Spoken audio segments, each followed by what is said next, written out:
Hello students, good morning all of you. In the previous lecture we have studied about Ohm's law and the factors affecting the resistance. और उससे ही हमने क्या निकाली थी, resistivity निकाली थी. रेजिस्टिविटी क्या थी, रो इंटू में ए बाई एल, ठीक है ना. अब rho into A by L, ए क्या है, area of cross section, L क्या है इसकी वायर की लेंथ, यही होती थी 10th क्लास में भी आपने पढ़ा है. तो अगर हम एरिया क्या रखते थे 1 मीटर स्क्वायर और लेंथ रखते थे 1 मीटर, तो रेजिस्टेंस रेजिस्टिविटी इक्वल टू क्या आ जाता था, resistance rho equal to R, क्योंकि यहाँ पे 1 मीटर स्क्वायर, यहाँ पे 1 मीटर. और इसकी यूनिट क्या होती थी, रेजिस्टिविटी की यूनिट ऑफ रो क्या होती थी, ओम मीटर. क्या होती थी, ओम मीटर. ठीक है. तो अब देखो, अगर आपको रेजिस्टिविटी को डिफाइन करना हो तो आप क्या डिफाइन करोगे कि resistivity is the resistance of a conductor whose area of cross section is 1 meter square and length is 1 meter. कि उस कंडक्टर का रेजिस्टेंस जिसका एरिया ऑफ क्रॉस सेक्शन क्या हो, 1 मीटर स्क्वायर हो, और जिसकी लेंथ कितनी हो, area of cross section 1 metre square हो और जिसकी लेंथ क्या हो 1 मीटर. तो ऐसे जो कंडक्टर का रेजिस्टेंस आएगा वो किसके इक्वल आएगा, उसकी रेजिस्टिविटी के इक्वल आएगा. ठीक है. तो ये सब हम पढ़ चुके हैं. अब हम अपना नेक्स्ट टॉपिक करते हैं, combination of resistances. Combination of resistances, तो ये भी आप वैसे तो 10th क्लास में पढ़ चुके हो, क्या होता है बता देते हैं आपको.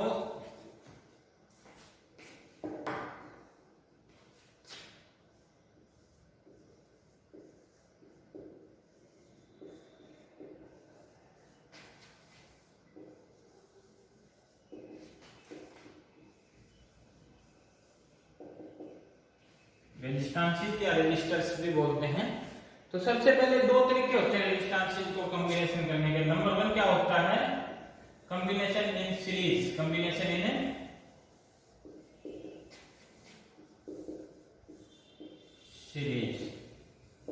Series combination. सीरीज कॉम्बिनेशन में क्या होता है कि if resistors are connected end to end such that there is only one part to pass current through them. क्या होता है, the resistors are said to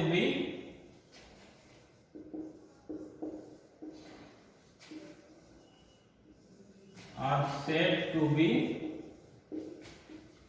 connected in series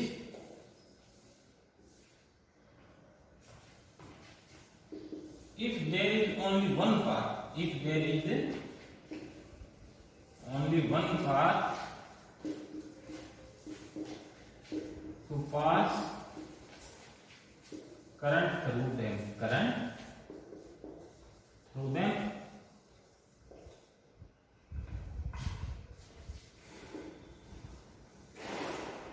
कि अगर उनके अंदर से, उस कॉम्बिनेशन के अंदर से करंट पास करने का सिर्फ एक ही पाथ हो, तो उसको हम क्या कहेंगे, वो सीरीज में कनेक्टेड है. तो देखो इस तरह से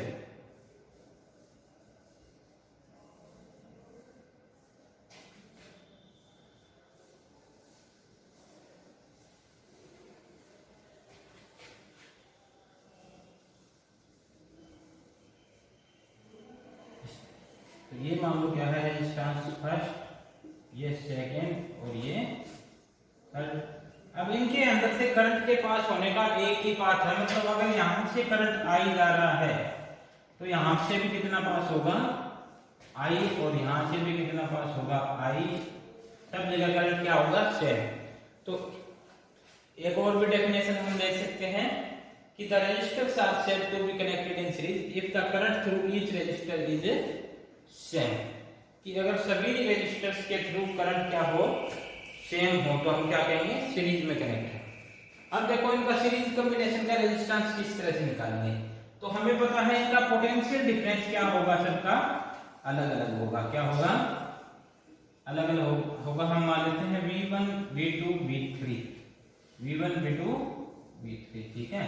तो total potential difference between the point A and B total potential difference between the points A and B कितना होगा? V is equal to V1 plus में V2 प्लस में V3 और सीरीज में कनेक्टेड है ये तो VS लिखेंगे हम, ठीक है। तो अब देखो V इज इक्वल टू बेटा क्या होता है? I into R। V क्या होता है? I into R, current into resistance, यही होता है। तो ये क्या आएगा? I into R total resistance in series is equal to V1 क्या आएगा? I into R1। क्या आएगा? I1 R1, लेकिन I1 I2 I3 सब में करंट क्या है? I, तो क्या लिखा? I R1। इसी तरह से सेकंड का पोटेंशियल डिफरेंस क्या आएगा? I R2 और थर्ड का क्या आएगा? I R3। अब I कॉमन ले लो, I क्या ले लिया? क्या आ गया? R1 प्लस में R2 प्लस में R I से I कैंसिल, तो resistance in series equal to क्या आ जाएगा? R1 प्लस R2 प्लस में R, ये आ जाएगा, ठीक है।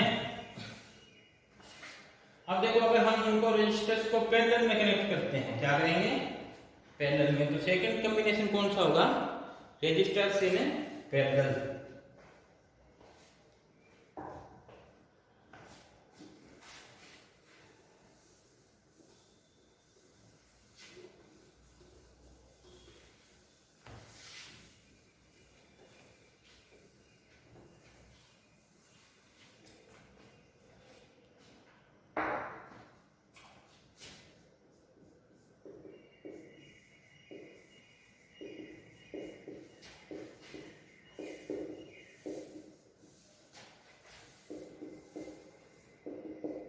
रेजिस्टर्स इन पैरेलल, तो अगर पैरेलल में कनेक्ट होंगे तो देखो बेटा कैसे होंगे?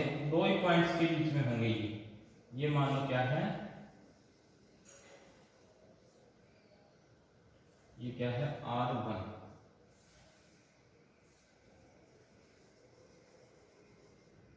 ये क्या है? R2, और ये नीचे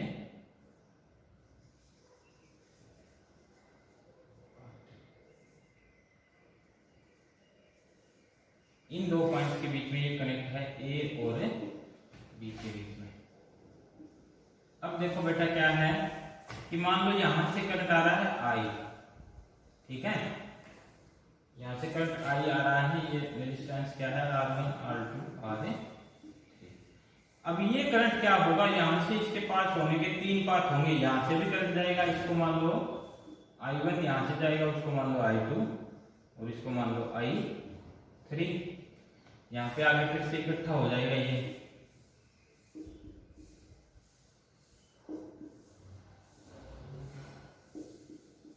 ठीक है। इस तरह से तो क्या लिखोगे इसकी definition?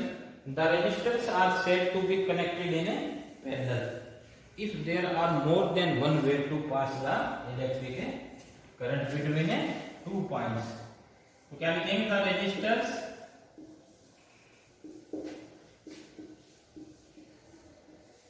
are said to be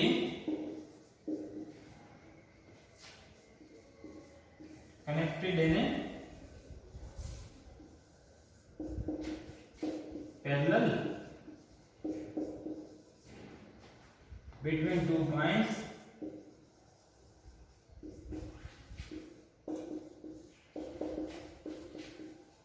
if there are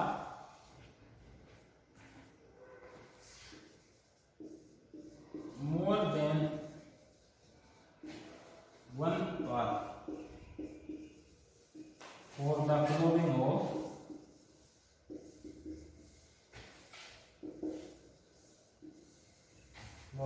electric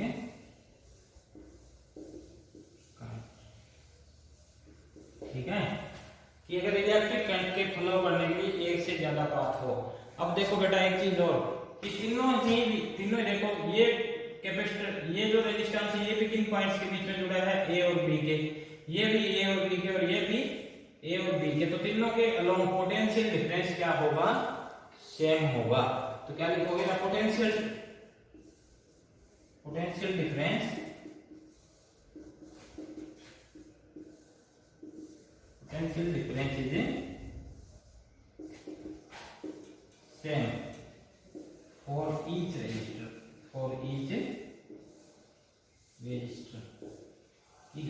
resistor के लिए पोटेंशियल डिफरेंस क्या होगा, सेम होगा।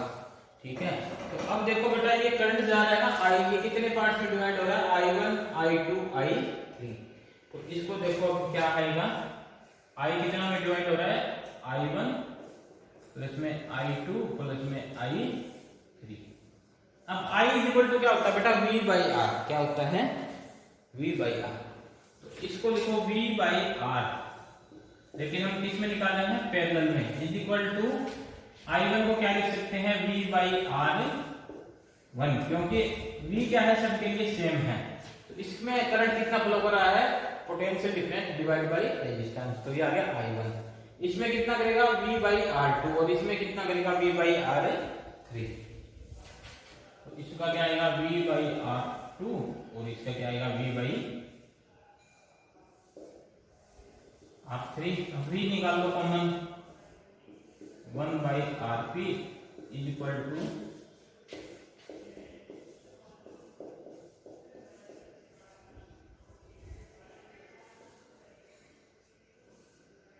V से V कैंसिल हो गया,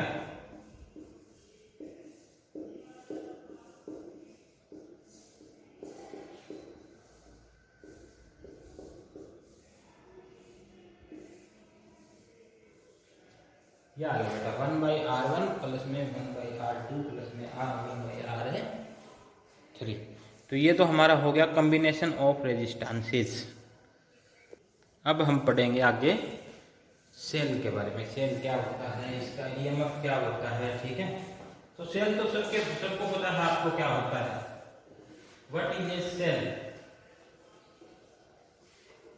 पता होगा ना बेटा, इलेक्ट्रोकेमिस्ट्री में भी पता होगा आपने कि सेल में 2 इलेक्ट्रॉन्स होते हैं, एक पे पॉजिटिव चार्ज होता है, एक पे नेगेटिव चार्ज होता है। ठीक है, तो वही होता है सेल। सबसे पहले हम क्या पढ़ेंगे, ईएमएफ ऑफ ए सेल या इलेक्ट्रो मोटिव फोर्स। अब देखो बेटा इलेक्ट्रोमोटिव फोर्स क्या होता है, नाम से पता चल रहा है, इलेक्ट्रोमोटिव जो इलेक्ट्रॉन्स को मूव करवाता है या इलेक्ट्रॉन्स को मूव करने के लिए मोटिवेट करता है। मतलब क्या है कि जो इलेक्ट्रॉन्स होते हैं कंडक्टर में, देखो हम क्या करते हैं बेटा, एक सेल लेते हैं, सेल इस तरह से होती है, ये इसके 2 क्या हो गए, 2 इलेक्ट्रॉन्स हो गए,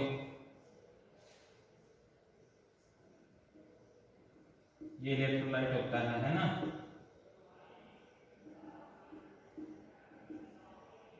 इस पे क्या मान लो पॉजिटिव, इस पे नेगेटिव चार्ज।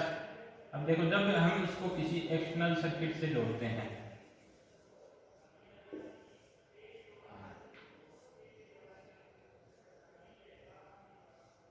ये क्या है, की ओपन की है बेटा, ये अभी तक हमने करंट फ्लो करवाना स्टार्ट नहीं किया।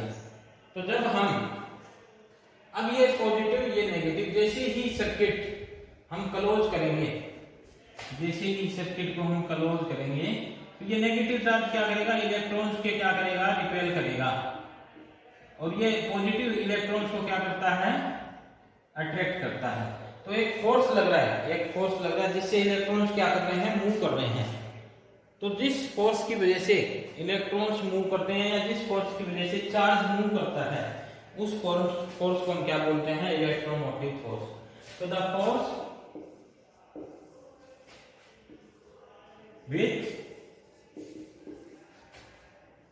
which stands to move the electrons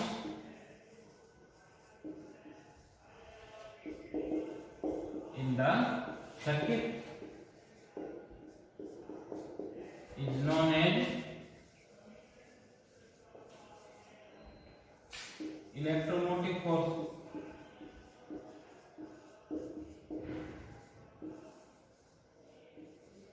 ठीक है, इलेक्ट्रोमोटिव फोर्स हम इसको क्या बोलते हैं, ईएमएफ भी बोलते हैं। क्या बोलते हैं, ईएमएफ, इलेक्ट्रोमोटिव फोर्स। ठीक है, और इसको डिनोट किससे करते हैं, एप्सिलॉन से करते हैं बेटा, इस तरह से।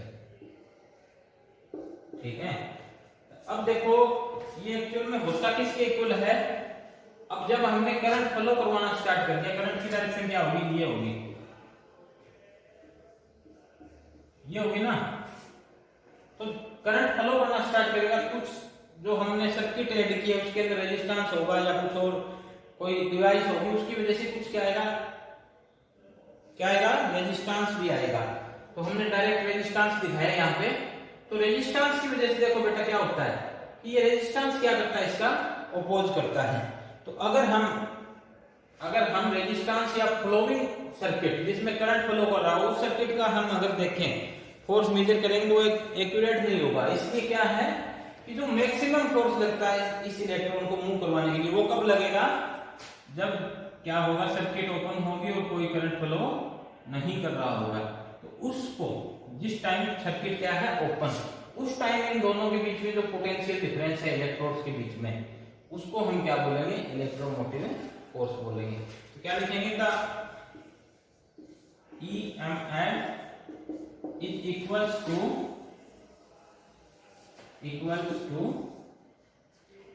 किसके इक्वल होता है, द पोटेंशियल डिफरेंस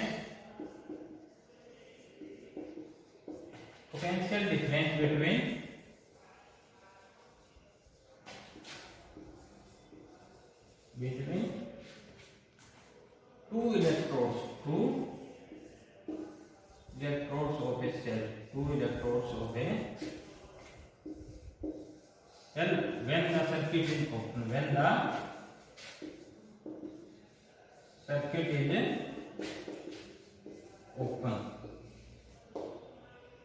अब देखो बेटा होता है एक्चुअल में क्या है, पोटेंशियल डिफरेंस ही है, इसकी यूनिट भी वोल्ट ही होती है। लेकिन ये कब होता है, जब सर्किट ओपन हो, मतलब कोई करंट फ्लो ना कर रहा हो, तभी होगा ना। It is maximum potential difference, it is maximum potential difference.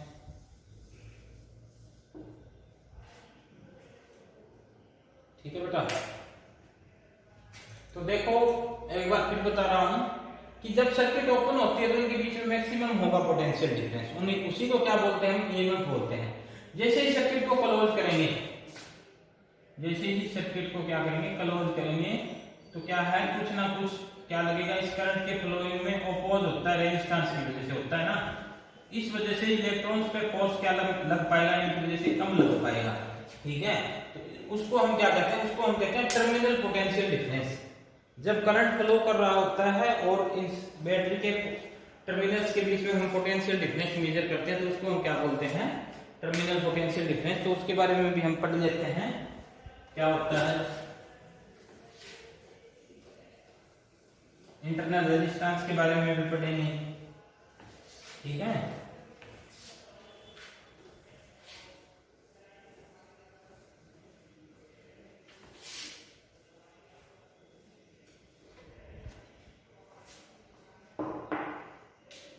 तो सबसे पहले देखें इंटरनल रेजिस्टेंस होता है।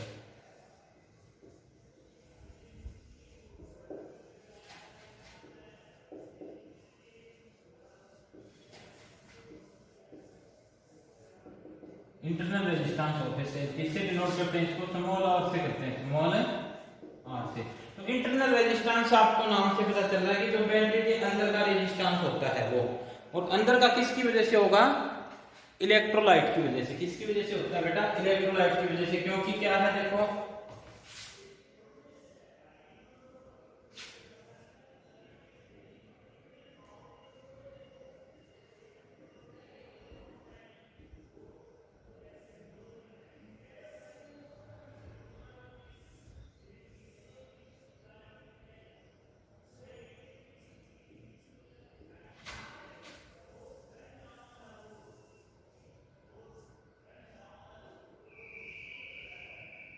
जैसे ही की को क्लोज करेंगे क्या होगा बेटा, करंट फ्लो होगा। ठीक है, तो ये तो हमने जो बाहर रेजिस्टेंस अप्लाई करता है उसको तो बोलते हैं हम एक्सटर्नल रेजिस्टेंस, कैपिटल आर से डिनोट करते हैं। अब बाहर तो करंट फ्लो हो रहा है सर्किट में, अंदर भी तो होगा ना, आयंस की वजह से करंट जो फ्लो होगा। तो करंट फ्लो होगा तो आयंस मूव करेंगे इधर से इधर। अब क्या होगा देखो, अगर आयंस मूव हो रहे हैं तो इनके रास्ते में कुछ रुकावट भी आएगी, ऑब्स्ट्रक्शन भी आएगी। वो किसकी वजह से आएगी? इलेक्ट्रोलाइट की वजह से, ठीक है, क्योंकि इलेक्ट्रोलाइट के थ्रू मूव करेंगे वो आयंस। तो जो इलेक्ट्रोलाइट की वजह से करंट के रास्ते में बाधा आएगी, ऑब्स्ट्रक्शन आएगी, मतलब रेजिस्टेंस आएगा, उसको हम क्या बोलेंगे? Internal resistance. तो क्या लिखेंगे? द रेजिस्टेंस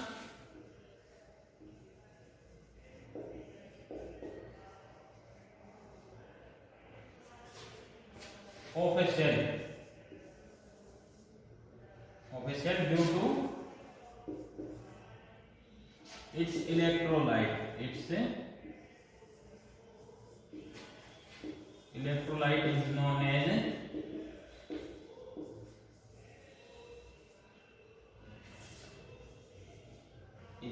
as क्या आएगा बेटा? Internal resistance. Internal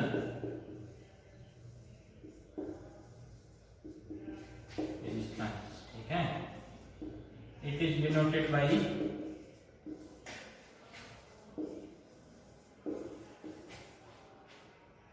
small R, ठीक है, स्मॉल आर से हम इसको डिनोट करते हैं, ठीक है।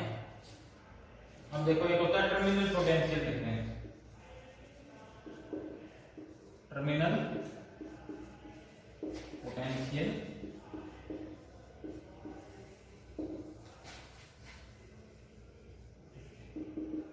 पोटेंशियल डिफरेंस क्या होता है बेटा?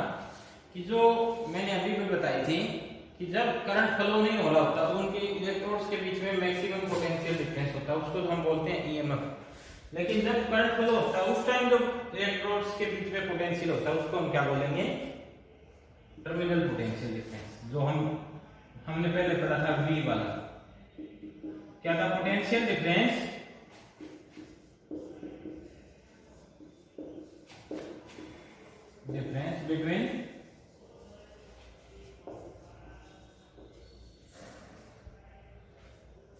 between the electrodes of a cell when the external circuit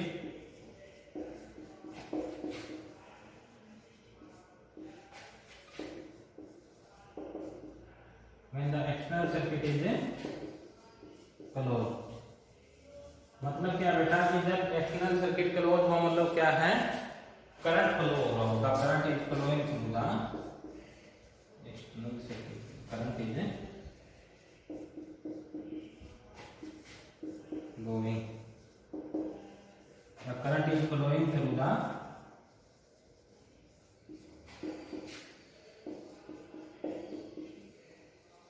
external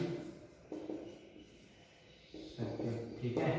जब एक्सटर्नल सर्किट से करंट फ्लो हो रहा हो उस टाइम जो दोनों इसके जो इलेक्ट्रोड्स हैं उनके बीच में पोटेंशियल डिफरेंस होता है उसको क्या बोलेंगे? Terminal potential difference. तो क्या क्या बताया मैंने कि जब सर्किट क्लोज ओपन होगा, जब सर्किट ओपन होगा तो उस टाइम इसके इलेक्ट्रोड्स के बीच में जो पोटेंशियल डिफरेंस होगा वो तो क्या होगा? ईएमएफ। और जब सर्किट क्या होगा? क्लोज और करंट फ्लो हो रहा होगा उस टाइम जो इसके टर्मिनल्स के बीच में पोटेंशियल डिफरेंस होगा वो क्या होगा? टर्मिनल पोटेंशियल डिफरेंस, ठीक है। अब देखो आगे, अब इनके बीच में रिलेशन क्या आएगा? देखो टर्मिनल पोटेंशियल डिफरेंस और ईएमएफ के बीच में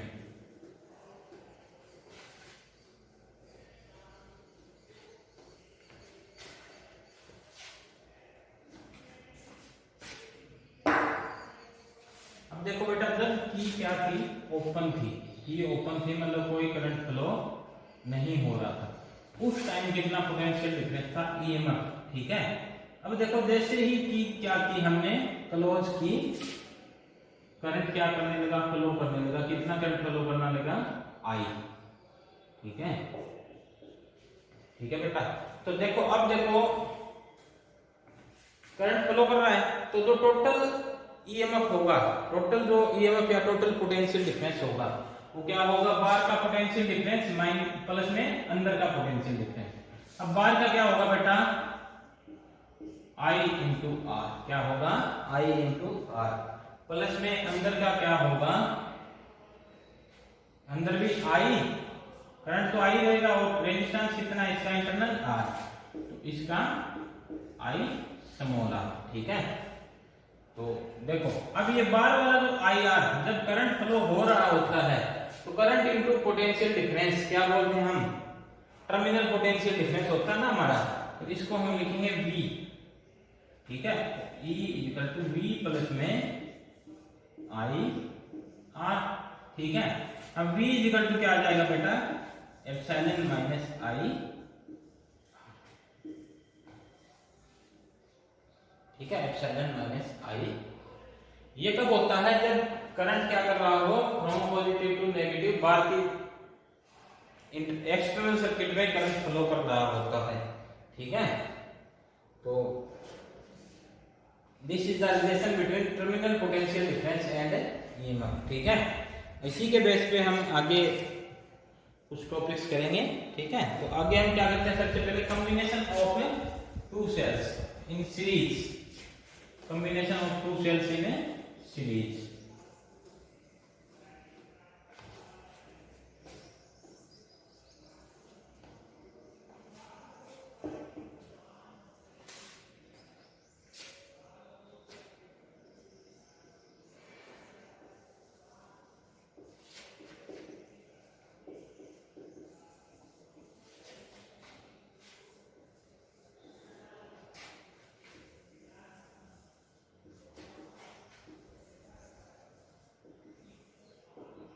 combination of two cells in series, series में कॉम्बिनेशन करते हैं सेल्स का, ठीक है।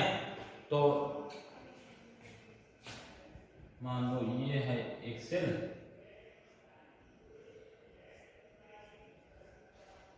इसका E1 इसका E2, ठीक है। इसका इंटरनल रेजिस्टेंस R1 और इसका R2, ठीक है। इस तरह से इनको क्या कर दी, सीरीज में कनेक्ट कर दी। तो हम डेफिनेशन सेम लिख सकते हैं कि the two cells are said to be connected in series if there is only one part to move from one point to another point, ठीक है। कि एक पॉइंट से दूसरे तक मूव करने के लिए अगर एक ही पाथ हो हमारे पास,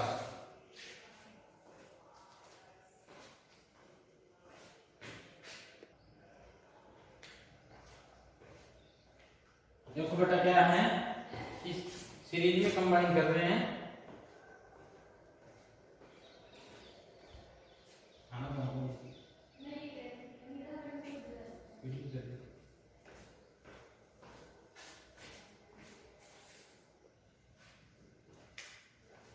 दो सेल्स को सीरीज में कंबाइन किया है, क्या लिखेंगे, let we have two sales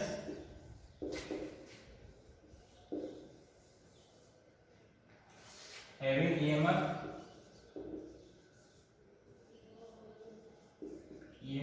E1 and E2 respectively,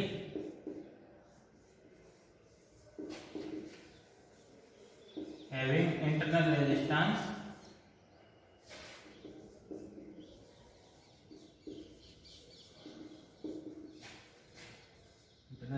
कितना लेंगे, R1 एंड R2 रिस्पेक्टिव। क्या है कि दो सेल्स है, E1 E2 EMF है इसका, और R1 R2 क्या है, इंटरनल रेजिस्टेंस। अब देखो बेटा फर्स्ट सेल सीरीज में कंबाइन किया है तो क्या होगा, देखो E1 वैल्यू रखो या V1 की रखो, V1 इज इक्वल टू क्या आएगा, V1 इज इक्वल टू क्या आएगा बेटा, देखो बताओ, आप बताओ कि अगर करंट फ्लो हो रहा है इसमें I, तो V1 कितना आएगा, एप्सिलॉन 1 माइनस क्या I R1। I दोनों में सेम रहेगा, क्यों रहेगा, क्योंकि सेम क्यों रहेगा, क्योंकि दोनों सीरीज में कनेक्ट है, तो एक ही पाथ है करंट के फ्लो करने का, तो दोनों में से क्या है, सेम ही करंट फ्लो होगा। V2 क्या आएगा, एप्सिलॉन 2 माइनस I R2। अब दोनों का total potential difference, total terminal potential difference क्या होगा, V1 प्लस V2। तो total terminal potential difference, total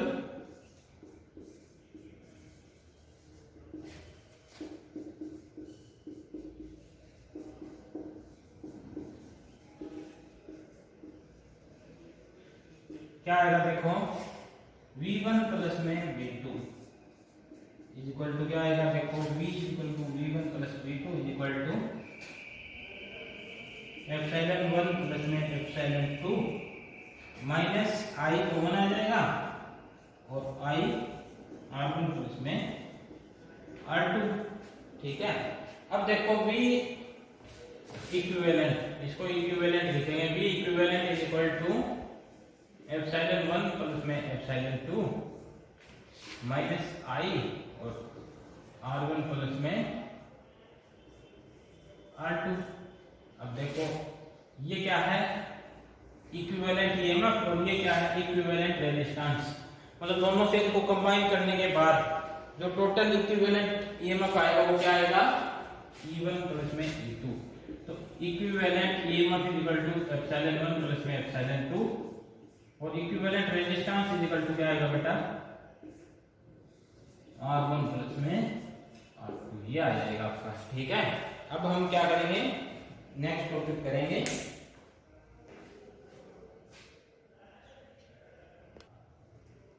तो नेक्स्ट टॉपिक बेटा क्या है, combination of two cells in a parallel.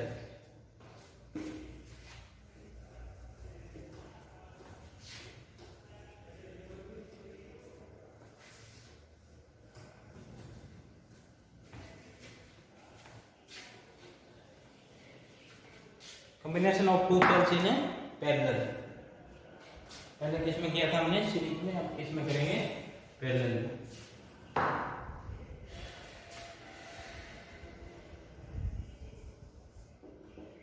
Parallel में क्या होता है, डेफिनेशन आप बता सकते हो कि two cells are said to be connected in a parallel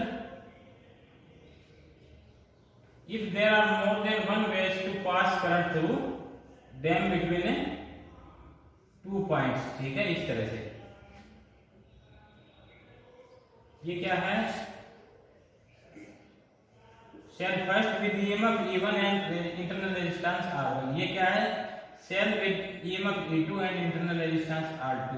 in दो पॉइंट्स के बीच में क्या है, ये कनेक्टेड है। ठीक है, तो दोनों के बीच में पोटेंशियल डिफरेंस तो क्या होना चाहिए, सेम ही होना चाहिए, लेकिन कितना होगा वो हम निकालेंगे। ठीक है, तो देखो बेटा, मान लो करंट कितना आया, I, इधर से कितना गया I1, इधर से कितना जाएगा I2। ठीक है, अब देखो क्या होगा, total current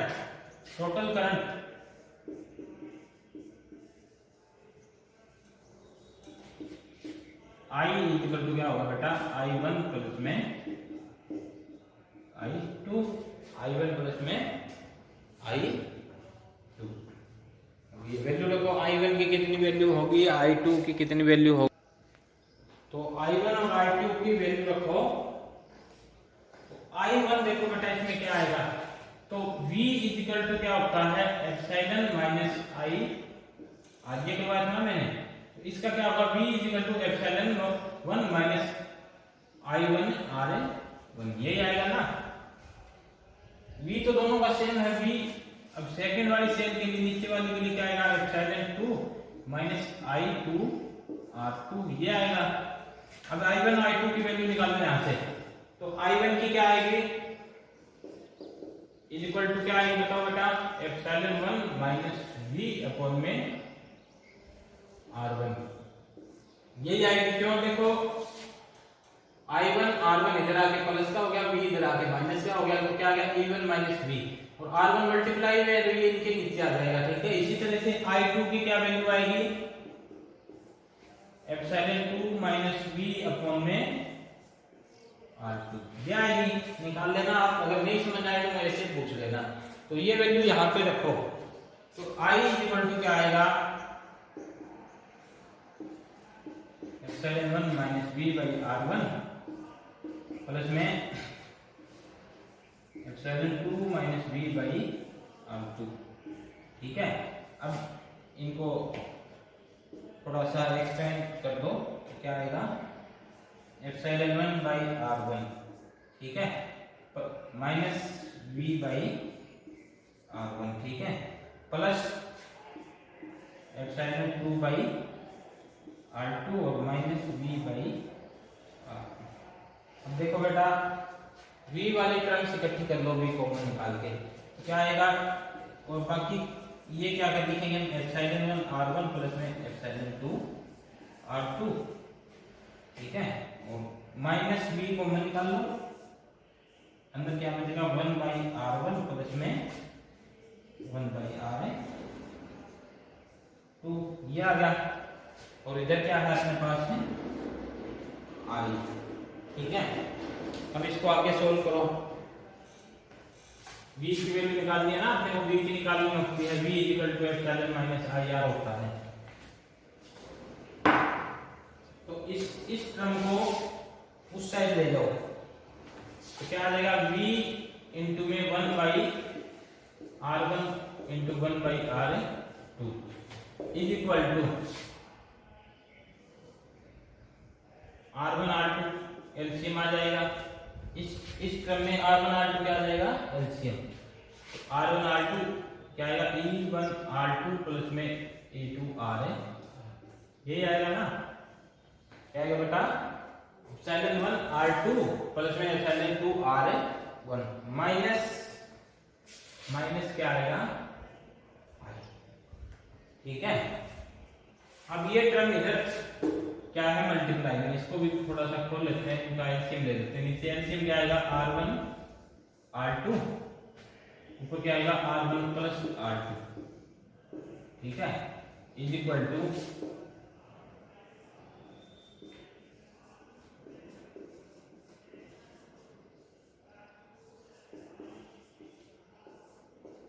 minus i।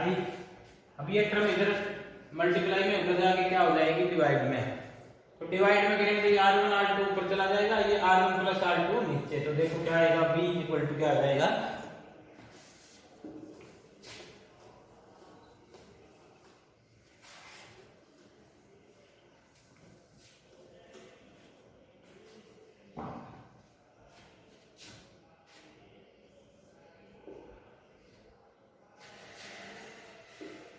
Epsilon 1 r2 plus में एप्सिलॉन 2 r1 बाई r1 है r2, और इसके मल्टीप्लाई में क्या आएगा मेरे r1 r2 by r1 plus है r2, ये आएगा माइनस i,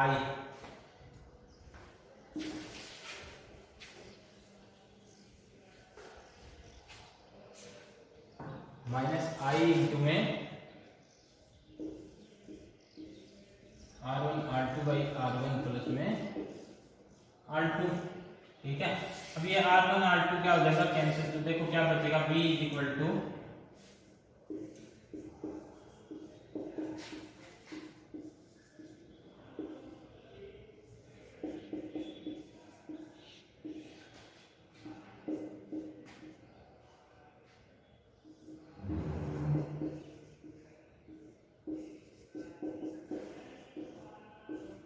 ठीक है। अब इसको कंपेयर करो बेटा, कंपेयर विथ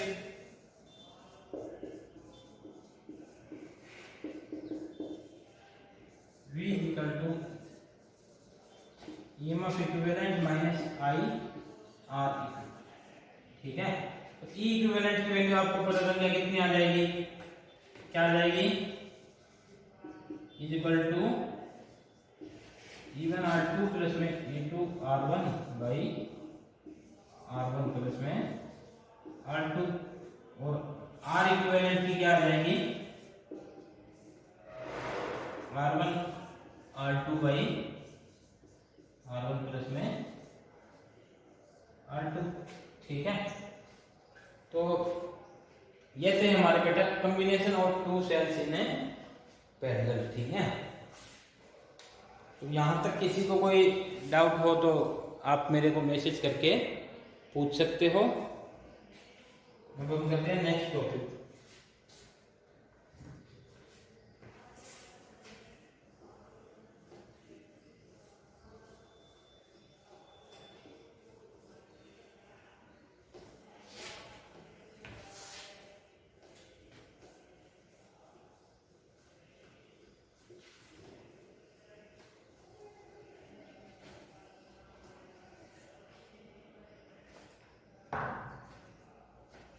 नेक्स्ट टॉपिक क्या करेंगे, combination of and sales.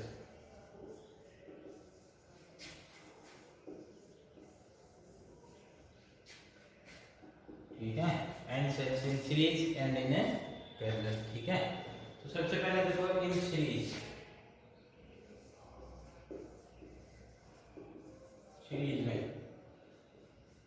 Series में बेटा देखो एन सेल्स अगर हम कंबाइन करते हैं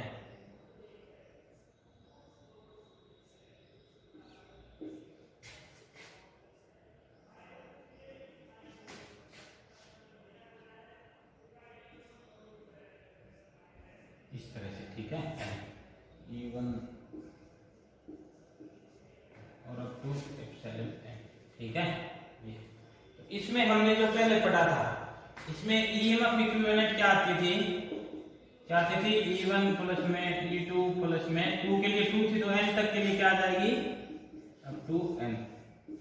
ठीक है, तो यहाँ पे n सेल्स की जगह लिखो n identical sales, identical sales का क्या मतलब है कि बिल्कुल एक जैसी है सभी। तो सभी का ईएमएफ क्या लेना है अपने को, ई ही लेना है, और सबका इंटरनल रेजिस्टेंस क्या लेना है अपने को, सबका ही स्मॉल आर। आइडेंटिकल बिल्कुल सेम है तो सबका ईएमएफ क्या है, ई, और इंटरनल रेजिस्टेंस क्या है, आर। तो क्या आ जाएगा, n epsilon. Internal resistance equivalent ये क्या आ जाएगा बेटा, NR। क्या आ जाएगा, NR, क्योंकि एक का R है और n सेल्स कनेक्ट कर रखी है हमने सीरीज में, तो क्या आ जाएगा, NR। ठीक है, ये तो हो गया इंटरनल। अब अगर इस कॉम्बिनेशन को हम एक्सटर्नल सर्किट में जोड़ दें, इस रेजिस्टेंस से R रेजिस्टेंस से, ठीक है, और इसमें करंट फ्लो करवा दें I। कितना करंट फ्लो करवा दे बेटा, I करंट फ्लो करवा दिया। ठीक है, तो I करंट किसके इक्वल आएगा, I करंट किसके इक्वल आएगा, इसके इक्वल आएगा बेटा कि जो इनके बीच में मैक्सिमम पोटेंशियल डिफरेंस किसके इक्वल होता है, ईएमएफ के इक्वल। तो ईएमएफ कितना है, ये लिखो आप, equivalent EMF, equivalent EMF divide by total resistance. Total resistance का बेटा यहाँ पे क्या मतलब है कि जो अंदर का रेजिस्टेंस और बाहर का रेजिस्टेंस। ठीक है, तो इक्विवेलेंट ईएमएफ हमने क्या निकाला है, NE, और टोटल रेजिस्टेंस कितना आ जाएगा, अंदर का कितना है बेटा, NR, अंदर का कितना है, NR, प्लस में बाहर का कितना है, कैपिटल R। तो I इज इक्वल टू क्या आएगा, n epsilon by NR plus में R, ये करंट फ्लो करेगा। अब इसके कुछ स्पेशल केसेस है वो हम देख लेते हैं।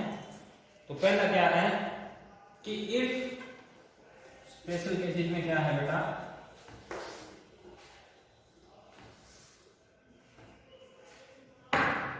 if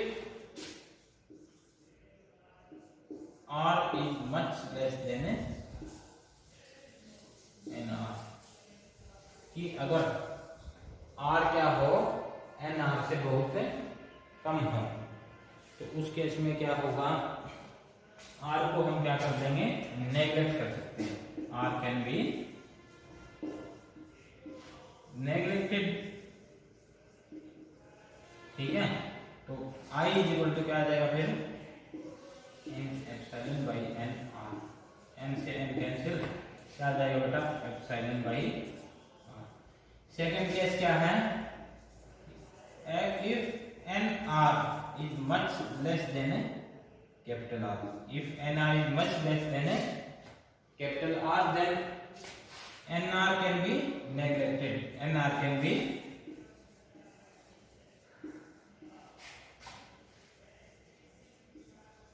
neglected. ठीक है, NR को हम नेग्लेक्ट कर सकते हैं। NR को नेग्लेक्ट करेंगे क्या बच जाएगा, I is equal to epsilon by N epsilon by आज के लेक्चर में हम इतना ही पढ़ेंगे, बाकी करेंगे हम नेक्स्ट लेक्चर में। Thank you.